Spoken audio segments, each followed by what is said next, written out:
오늘 우리에게 주시는 하나님 말씀은 열왕기하 2장 1절에서 11절의 말씀입니다.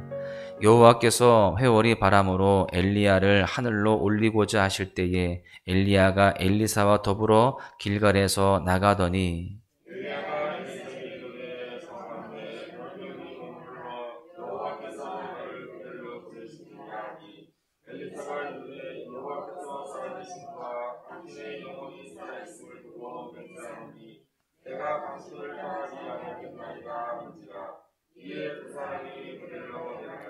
베델에 있는 선지자의 제자들이 엘리사에게로 나와 그에게 이르되 여호와께서 오늘 당신의 선생을 당신의 머리 위로 데려가실 줄을 아시나이까 하니 이르되 나도 또한 아노니 너희는 잠잠하라 하니라.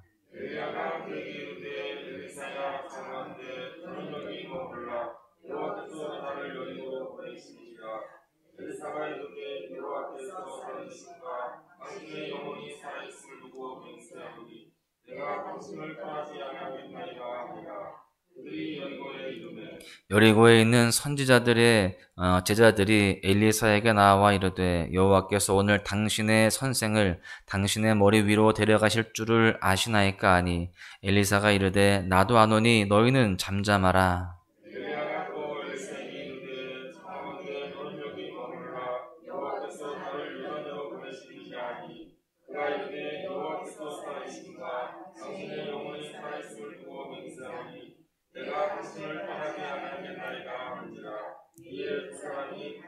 선지자의 제자 50명이 가서 멀리 서서 바라보매 그 두 사람이 요단가에 서 있더니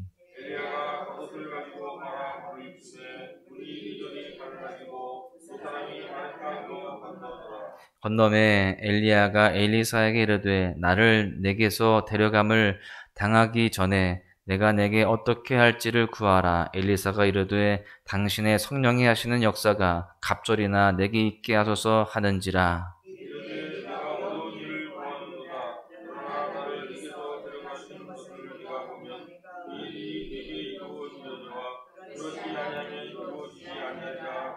두 사람이 길을 가며 말하더니 불수레와 불말들이 두 사람을 갈라놓고 엘리야가 회오리 바람으로 하늘로 올라가더라. 아멘.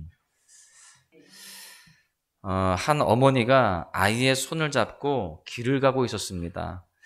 그러던 중에 사탕가게 앞을 지나가는데 사탕가게 주인 할아버지가 그 모습이 너무나 예뻐 보였습니다. 아이와 엄마를 그래서 부르고 가게 안으로 초청을 했어요. 그리고 아이에게 말합니다. 네가 원하는 만큼 손으로 사탕을 한 움큼 집어가렴. 이렇게 이야기를 했어요.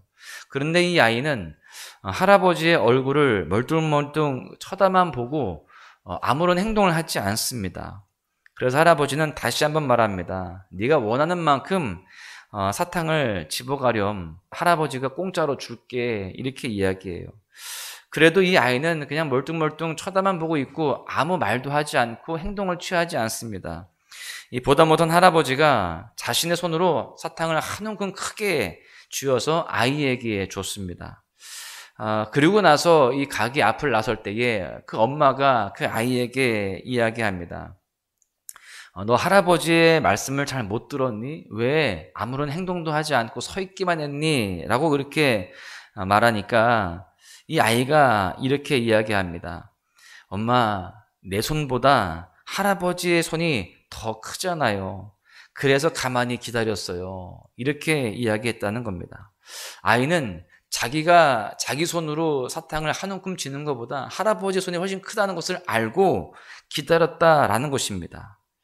여러분, 하나님은 우리에게 여호와의 손을 믿으라 이렇게 말씀을 하십니다. 그리고 잠잠히 있으라 라고 말씀하시죠. 그런데 사실 그 말씀에 우리는 초조해하고 불안해합니다. 마치 내 손이 하나님의 손보다 더 크다라고 착각을 하면서 혹여나 지금의 상황들을 놓칠까봐 안절부절 못하는 것이죠. 그리고 그 뒤에 하나님께서 부어주실 더 큰 은혜를 믿지 못하고 기다리지 못합니다. 오늘 본문은 묵묵히 스승 엘리야를 따르며 강렬히 은혜를 사모하는 엘리사의 모습을 볼 수가 있습니다. 오늘 말씀을 통해서 우리가 깨달을 수 있는 교훈들이 있는데요. 첫 번째는 잠잠히 순종하는 것이 은혜를 불러온다라고 하는 것입니다. 오늘 본문에서는 이제 엘리야에서 엘리사로 선지자직이 계승이 되어지고 있는 모습을 보여주고 있습니다. 엘리야는 이제 사역을 정리하기 위해서 움직이고 있어요. 그리고 그런 엘리야를 끊임없이 따라가는 엘리사의 모습을 또한 볼 수가 있습니다. 이 여정에서 엘리야는 묻고 엘리사가 답하는 그러한 모습을 또한 볼 수 있고요. 요단강 건너편까지 이들이 나가게 됩니다. 여정의 길목마다 동료 선지자들은 엘리사에게 스승의 임종에 대해서 계속해서 묻습니다. 그러나 그때마다 엘리사는 침묵을 지키면서 묵묵히 엘리야를 따라가고 있어요. 열왕기의 기자는 본문의 서두를 통해서 하나님께서 엘리야를 회오리 바람으로 올리실 때가 되었음을 말씀합니다. 보통 구약 성경에서 회오리 바람은 하나님의 현현, 하나님의 임재를 나타냅니다. 즉 하나님께서 엘리야를 친히 데리러 오신다라는 것이죠. 이제 그 시간이 얼마 남지 않았습니다. 그때 엘리야는 엘리사와 함께 길갈에 있었어요.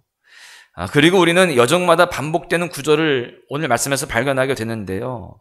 바로 너는 여기 머물라 이 말씀과 여호와께서 나를 어디로 보내시느니라 라는 말씀입니다. 그럴 때마다 엘리사는 절대로 엘리야를 떠나지 않겠다라고 말하면서 그를 계속 따라가고 있습니다. 우리는 여기서 하나님의 말씀에 철저히 순종하는 엘리야의 모습을 볼 수 있고 또한 동시에 충실히 스승의 발자취를 따라가고 있는 잠잠히 순종하고 있는 엘리사의 모습도 보게 됩니다. 여러분 엘리야는 자신이 원하는 대로 자기 생각과 판단대로 움직이지 않았습니다. 철저히 하나님께서 가라고 하시는 곳으로 갔습니다. 하나님께서 보내시는 곳으로 움직였던 것이죠. 그리고 엘리사는 이러한 모습을 보면서 하나님의 말씀 앞에 철저히 순종하는 선지자의 모습에 대해서 배우게 되었을 것입니다. 여러분 잠잠히 순종하는 자에게 은혜가 있음을 기억하시기를 바랍니다. 사실 하나님은 우리가 잠잠히 따르기를 원하실 때가 있어요. 그때가 언제일까요? 바로 하나님의 일을 나타내시기 직전입니다. 이스라엘 백성들이 여리고성을 점령하는 그때에도요, 하나님은 여리고성을 돌되 침묵하면서 돌기를 명령하셨습니다. 그저 묵묵하게 말씀에 순종하기를 원하셨던 것이죠. 또 홍해 앞에서 진퇴양난의 상황 속에 있는 이스라엘에게도 너희는 가만히 있으라 이렇게 말씀하셨습니다. 이렇듯 하나님의 역사가 시작되는 곳에는 잠잠히 순종하는 그런 요구가 뒤따름을 기억해야 됩니다. 본문에 수많은 선지 생도들은 위대한 스승인 엘리야가 떠나는 것에 대해서 두려웠을 것입니다. 그래서 엘리야와 엘리사가 가는 길목마다 오늘 여호와께서 엘리야 선생님을 데려가십니까? 이렇게 계속해서 묻습니다. 그때마다 엘리사는 또 침묵을 요구하면서 묵묵히 엘리야를 따라갑니다. 베델에서 여리고로, 여리고에서 요단강으로 마치 아무런 목적도 없이 빙빙 돌고 있는 것만 같은 그러한 모습입니다. 그러나 하나님은 그 여정을 통해서 묵묵히 하나님의 말씀에 순종하는 지혜를 가르쳐 주셨습니다. 최종적으로 어디로 가는지 잘 모르지만 묵묵히 말씀에 순종하여서 따라가면 그곳에 은혜가 있음을 우리는 믿고 하나님의 말씀대로 살아가는 모습들이 되어야 할 줄로 믿습니다. 지금은 분명히 보이지 않지만 또 분명히 알 수 없지만 하나님의 그 말씀 앞에 우리가 순종으로 나아가야 되는 거예요. 하나님께서 말씀하시면 그것이 가장 좋은 것이고 가장 나를 위한 것이다 라고 생각하고 우리가 주님 앞에 끝까지 묵묵함으로 순종할 때에 하나님의 풍성한 은혜가 우리에게 부어질 줄로 믿습니다. 두 번째 교훈은 강렬한 은혜를 사모하는 자에게 은혜가 주어진다라고 하는 것입니다. 말씀에 순종해서 묵묵히 걸어가는 엘리야와 엘리사의 여정이 이어지고 있습니다. 그리고 이제 그 여정의 끝이 보이게 되는데요. 7절부터 장면이 바뀌면서 모든 인물들이 다 사라지고 오직 두 선지자만 남습니다. 선지자들 50명은 멀리서 두 사람이 요단강가로 가는 것을 바라보고 있는데요.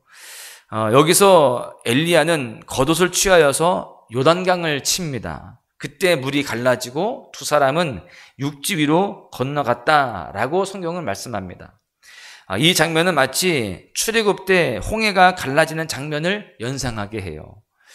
이스라엘 백성들이 죽음과 같은 홍해 바다를 건너서 다시 살아나는 부활의 영광을 경험한 것처럼 오늘 본문에서는 엘리야가 요단의 깊음을 통과하여서 마침내 하나님의 임재 앞에 나아가는 영광을 보는 그런 장면을 그렇게 우리에게 보여주고 있는 것입니다.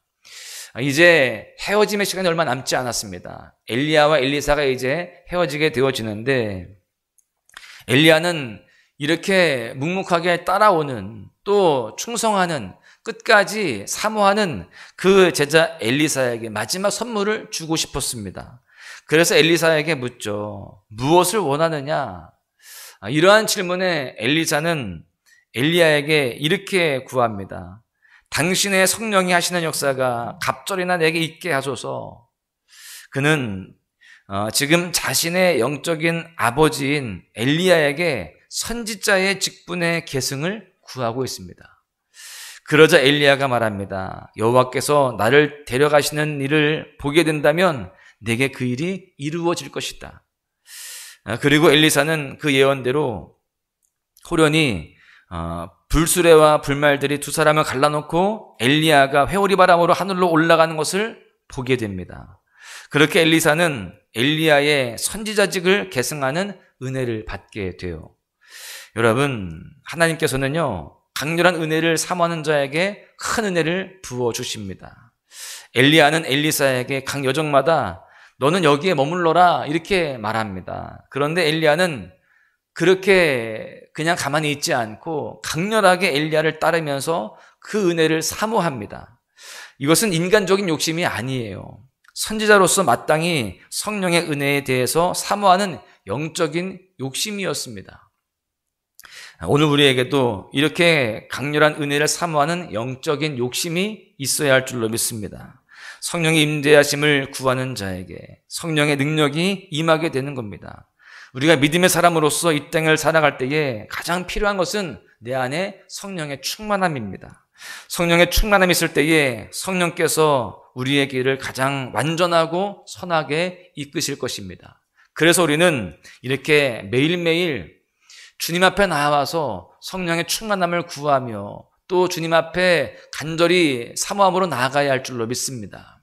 소망의 묵상을 통해서 또 이렇게 새벽 예배를 통해서 나아갈 때마다 하나님은 우리를 기억하여 주시고 우리를 주목하시며 우리의 삶에 성령의 충만함과 또한 풍성한 은혜로 채우실 줄로 믿습니다. 말씀을 정리합니다. 엘리사는 엘리야를 따르면서 하나님의 말씀에 잠잠히 순종하고 떠나는 믿음의 모습을 경험하게 되었습니다. 그리고 그 끝에는 회오리 바람을 통해서 임재하시는 하나님의 영광도 경험하게 됩니다. 이렇게 말씀에 순종하며 잠잠히 은혜를 구하는 자는 반드시 하나님의 영광을 보게 되는 것입니다. 오늘 우리의 삶에 잠잠히 요구되는 순종의 모습들이 있지는 않습니까? 내가 원하는 길이 아니라 할지라도 때때로 빙빙 돌며 헛수고하는 발걸음같이 느껴질지라도 묵묵히 순종하며 그 길을 걸어가시기를 바랍니다. 당장 내 눈앞에 뭔가 보이지 않는다 할지라도 낙심하지 말고 묵묵히 이렇게 기도하며 말씀을 묵상하며 충성하며 주의 길을 걸어가시기를 바라요. 그러면 그 끝에 놀라운 하나님의 영광이 우리를 기다리고 있음을 믿으시기를 바랍니다. 또한 끝까지 성령의 임재와 충만함을 사모하시기를 바랍니다. 엘리사가 선지자직의 계승으로 가장 필요한 성령의 은혜를 갑절이나 구했던 것처럼 우리도 성령의 충만함과 하나님의 강렬한 임재를 구하며 살아가야 할 줄로 믿습니다. 그럴 때 이 혼탁한 시대, 이 어둠의 시대 속에서도 우리가 그 성령의 충만함으로 승리하는 삶이 될 줄로 믿습니다.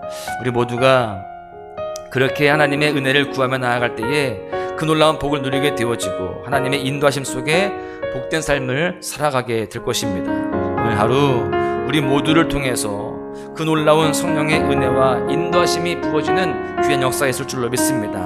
그 은혜를 다 누리는 복된 날 되시기를 주님의 이름으로 간절히 축원합니다.